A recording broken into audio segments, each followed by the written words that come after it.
It started with something simple. A gesture. A glance. A question. And it's strange how the smallest things become the loudest echoes in your memory. You don't see the moment it all begins. You only realize it when you can't go back. It's been 9 months since that day.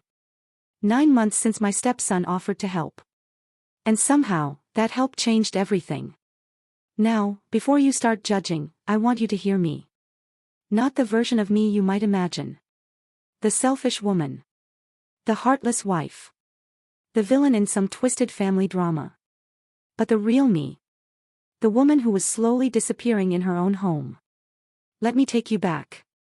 The house was quiet that morning. Too quiet. My husband had left for yet another business trip. I stood in the kitchen, barefoot on cold tiles, holding a mug of coffee that had gone cold long before I even took a sip. Rain was falling softly against the window pane. You know, the kind of rain that doesn't storm or shout. Just lingers, like a memory that won't leave. That was my life.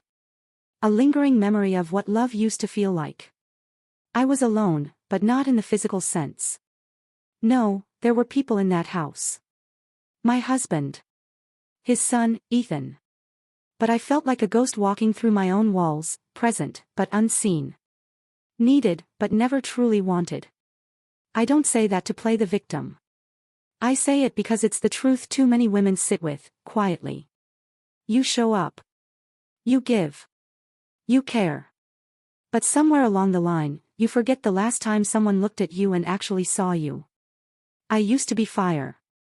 Now, I was a flickering candle burning low in a room no one entered. And then, there was Ethan. He wasn't just my stepson. He was a quiet presence in the house. The kind of boy who noticed things. Things his father didn't. Things even I stopped paying attention to. I still remember the way he looked at me that day. Not in any strange or inappropriate way. But like someone who finally realized the person sitting across from them was breaking. I had dropped something in the garage. A heavy box of Christmas decorations tucked away in a corner I hadn't touched in months. It slipped from my hands and I cried out, not in pain, really, but out of sheer exhaustion. That kind of cry that says, I can't do this anymore. I didn't think anyone heard me. But he did. Ethan was there. And without saying a word, he walked over and picked everything up. He looked at me and said, "You don't have to do this alone, you know." And I swear, those words cracked something inside me. Not because they were romantic or special or even profound. But because they were real. You see, when you're starved of affection, kindness feels dangerous. It slips under your skin and stays there. I didn't fall in love with my stepson. This isn't that kind of story. But I did. Start to feel again. And that was enough to change everything. I didn't know it at the time. But that simple moment, his help, his presence, his noticing me, was the match that lit a fire I'd been trying so hard to smother. And that fire, it would go on to burn everything I thought I had under control. So before you judge me, walk with me through what happened. Understand the emptiness I was living with. The slow erosion of love. The quiet ache of being needed but never held. Because sometimes, the most unexpected help doesn't come to fix you. Sometimes, it comes to reveal just how broken you've been all along. Subscribe now to Heartfelt Tales Unfold. Where we unearth the stories no one dares to speak aloud. Where hearts don't just beat, they break. And sometimes, they wake up. I tried. I really did. I tried to be the wife he needed. The woman this house demanded. The dependable one. The steady one. The quiet one. I cleaned. I cooked. I smiled when it was expected. Laughed when it was polite. Nodded when I wanted to scream. Until one day, I stopped recognizing the woman in the mirror. She looked like me. Same eyes. Same skin. Same hands. But her eyes were dull. Her mouth, tired. Her hands, always busy but never held. That house was beautiful, you know. Tall ceilings. Wide windows. Fresh white walls. Hardwood floors that echoed when you walked alone at night. It had everything. Except warmth. It was the kind of house people envy from the outside. But on the inside, it was just cold. Not from the air. From the silence. My husband, David, was always gone. Work, he said. Late meetings. Weekend flights. He'd call sometimes. Say, "Hey, just checking in." But even over the phone, his voice felt miles away. We used to be something. Before the schedules. Before the distance. Now. He kissed me like a formality. Touched me like a checklist. Spoke to me like I was a coworker, not a partner. I started to count how many days we'd go without a real conversation. Some weeks. We didn't speak about anything other than groceries or bills. And then there was Ethan. 19. Quiet. Always had headphones around his neck and a book under his arm. He wasn't mine. He was from David's first marriage. Moved in with us after his mom remarried and things got complicated over there. At first, we barely spoke. He kept to himself. Stayed in his room. Came out for meals and disappeared again. But over time, I noticed him noticing. He'd watch me without saying much. Like he saw something no one else bothered to look at. I wasn't sure what to make of it. Maybe he just felt sorry for me.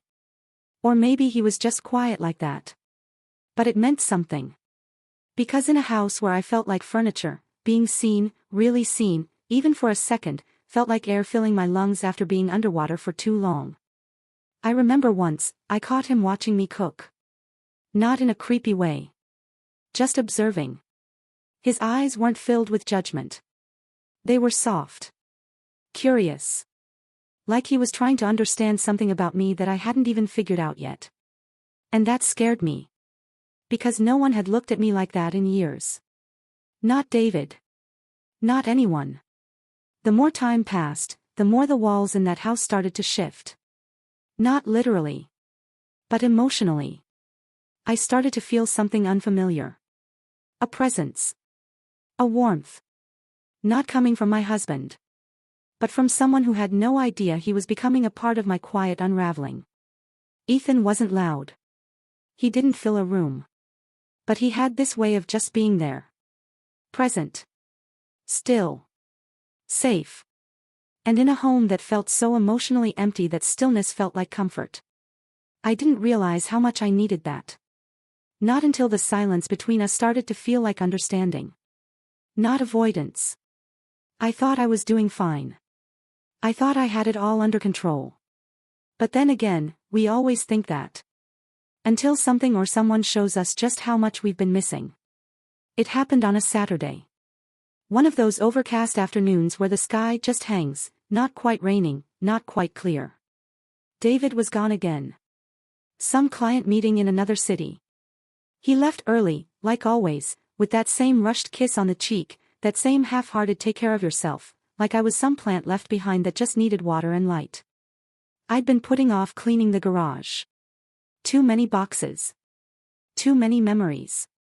Old holiday decorations, college textbooks, dusty containers labeled miscellaneous. I just wanted to clear a little space. Something small. Something to make me feel like I was still useful. I reached too far. Lifted too much. And something in my wrist gave a sharp, sudden jolt. I dropped the box and it hit the ground with a heavy thud, ornaments scattered across the concrete like broken promises. I gasped.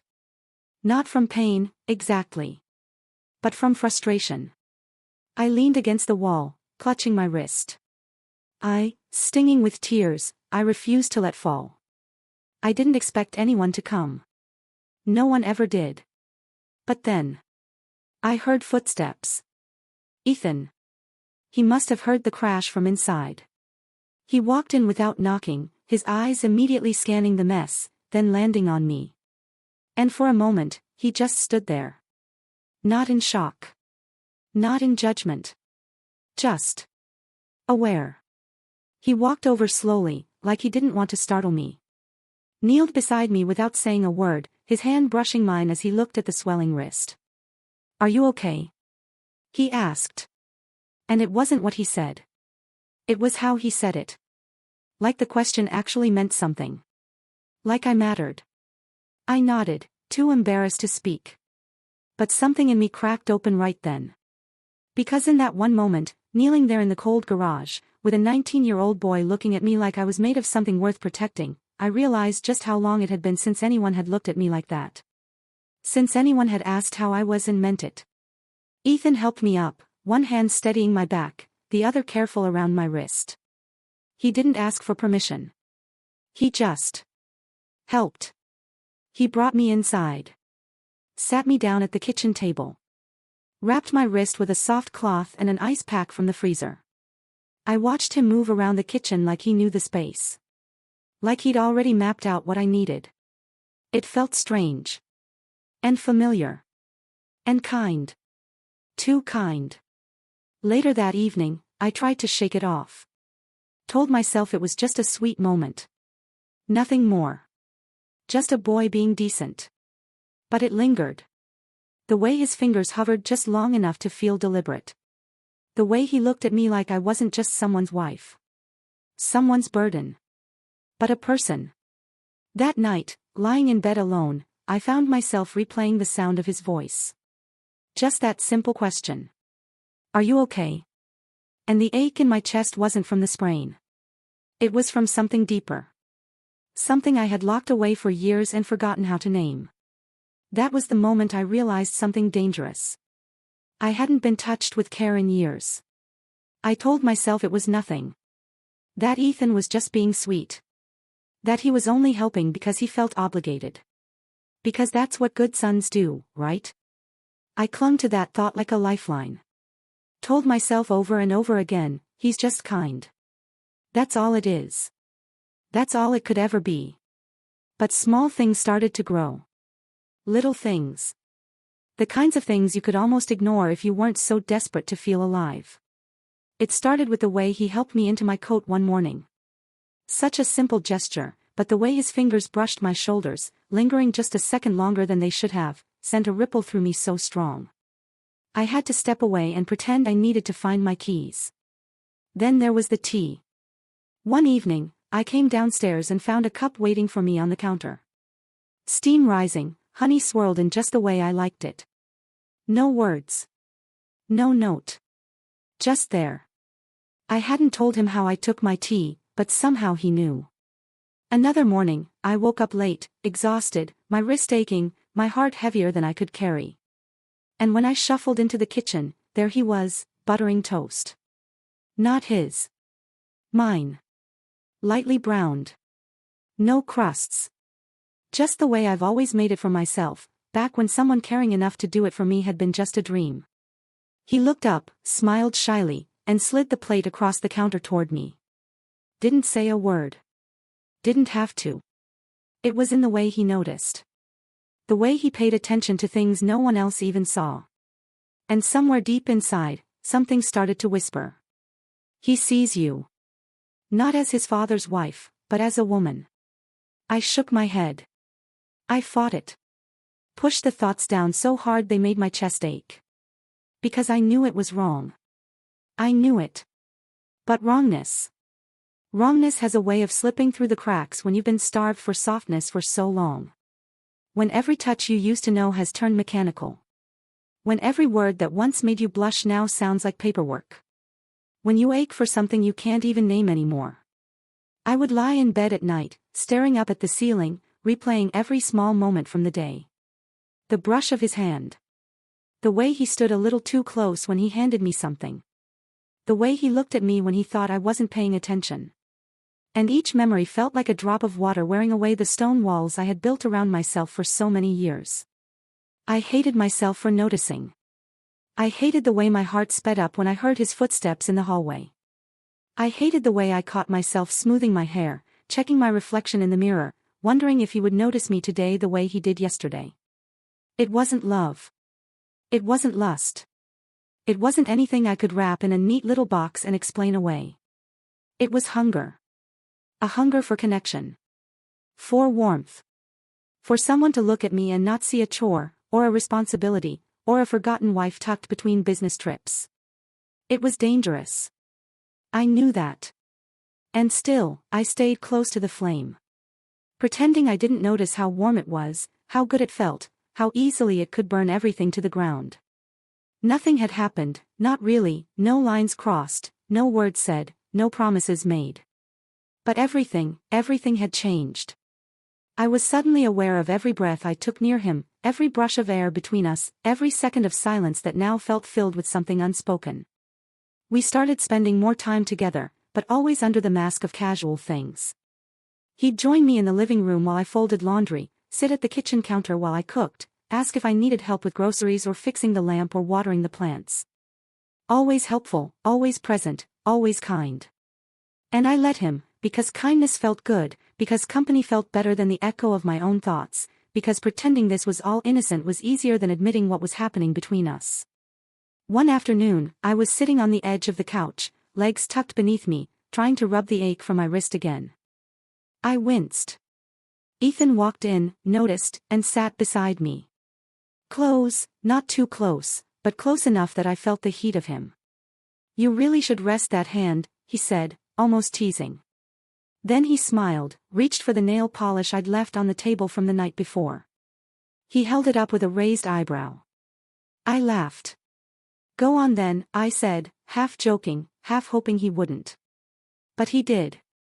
He took my foot gently in his hand and started painting. Clumsy strokes, tongue between his teeth in mock concentration, both of us laughing at first. Light, easy, but then the laughter faded, and the room fell still. He finished the last toe, looked up at me. I looked down at him, and suddenly there was nothing left to say. Just a long, charged silence, thick with everything neither of us could admit out loud. He let go of my foot slowly, his fingertips brushed against my ankle. Barely, but it sent something through me I couldn't name. Later that evening, we sat on the couch again, closer this time. The movie on the screen was just background noise. I wasn't watching, neither was he.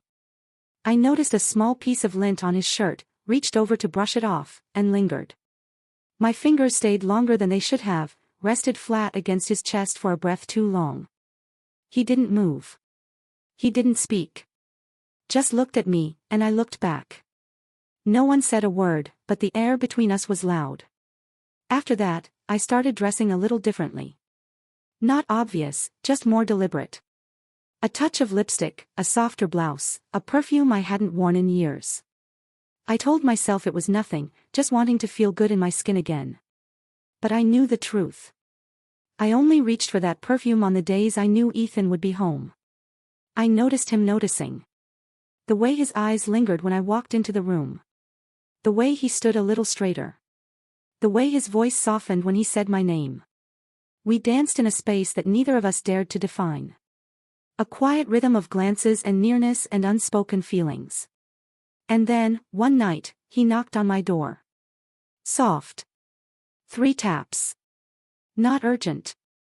Just steady. I froze. Heart in my throat. Breath caught in my chest. Fingers wrapped around the edge of my blanket, knuckles white. I didn't answer. Not right away. Because everything I'd been trying to silence, every feeling I had pushed down, every thought I had denied, every ache I'd buried deep, came rushing to the surface. And I knew, nothing after that moment would ever be the same. That night, something in me broke. I don't know what finally pushed it over the edge. Maybe it was the silence in the house. Maybe it was the smell of his cologne still hanging faint in the hallway.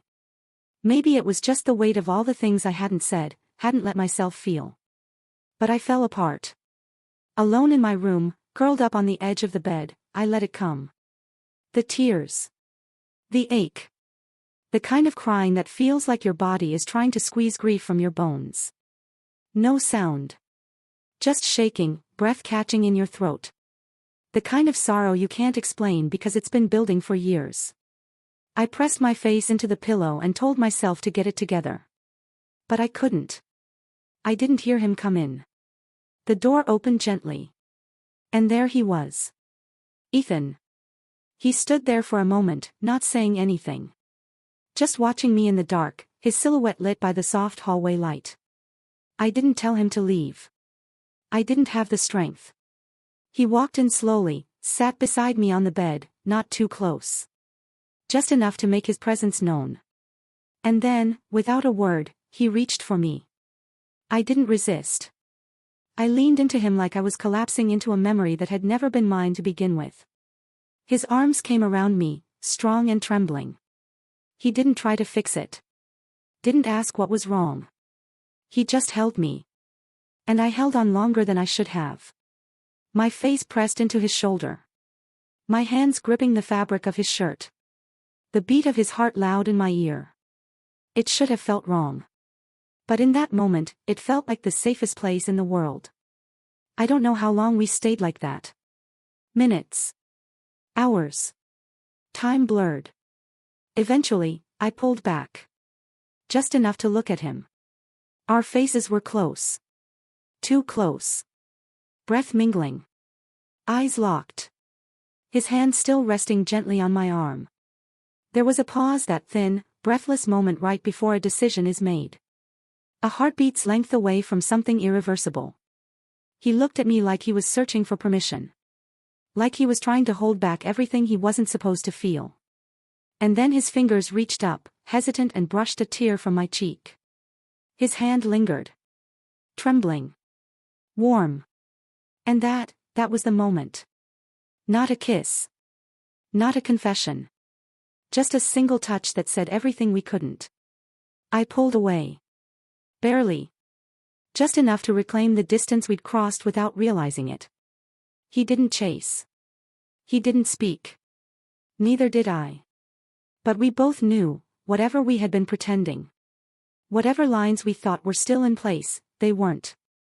We hadn't crossed the line. But the line no longer existed. After that night, we avoided each other. Not out of anger. Not out of shame. But because neither of us knew how to exist in the same space anymore without feeling the weight of what almost happened. Of what already had, in a way. The house felt colder. Not because the temperature changed, but because something had shifted between the walls. A silence had settled, not empty, but thick with things unsaid. I started walking softer, closing doors quieter. As if even sound might betray what had bloomed in the dark. Ethan kept his distance. Didn't sit in the kitchen anymore while I made dinner. Didn't hover in the hallway. Didn't ask how I was. And I missed it. And hated myself for missing it. Then David came home. Suitcase in one hand, phone in the other. Dropped his bags by the door, kissed the top of my head without really looking at me, and asked what was for dinner. Just like that. Like everything was normal. Like time had stood still while he was gone. Like I hadn't been unraveling in his absence. He didn't notice the stiffness in my smile.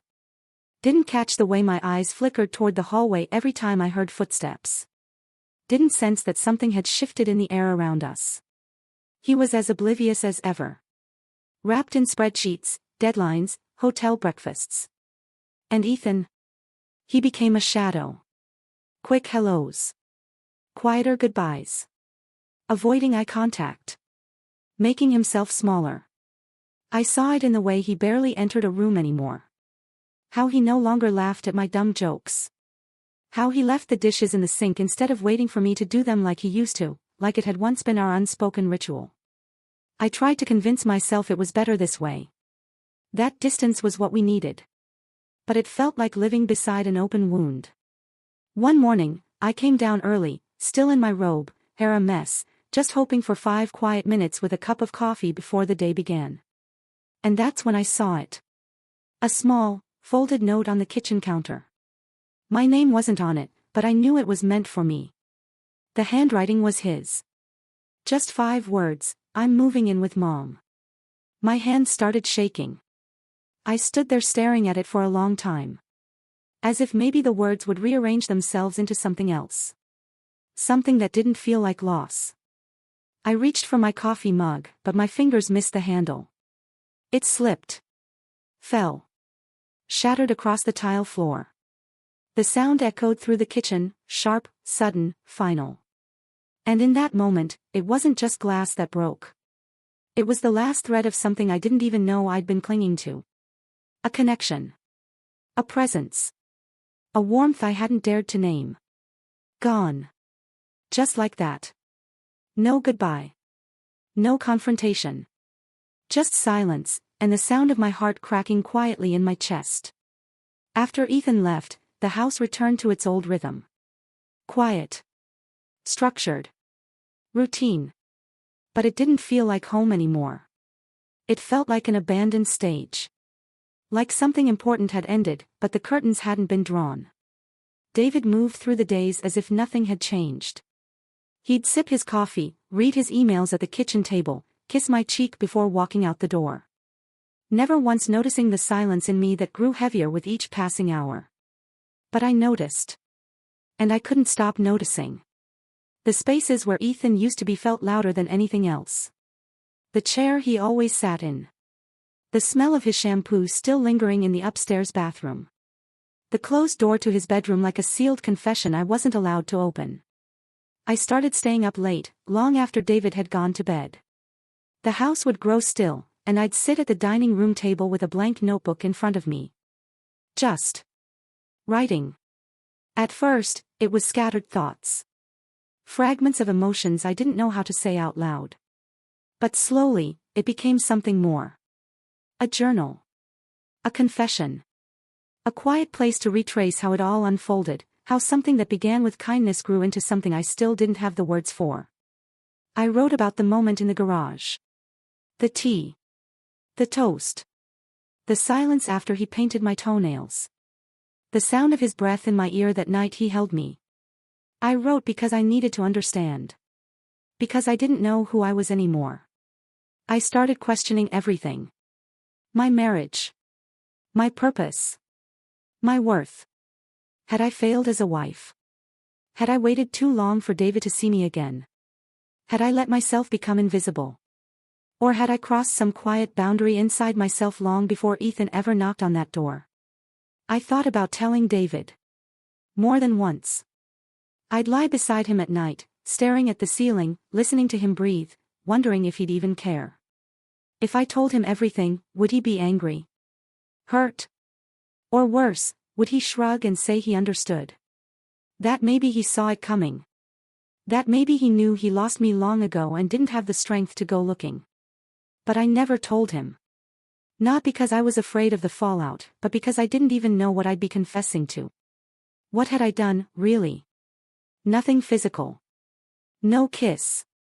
No betrayal in the technical sense. And yet, I had given something of myself to Ethan. Something fragile. Something real. And now it was gone. I wondered if he hated me. If I had ruined something in him. Poisoned his ability to trust.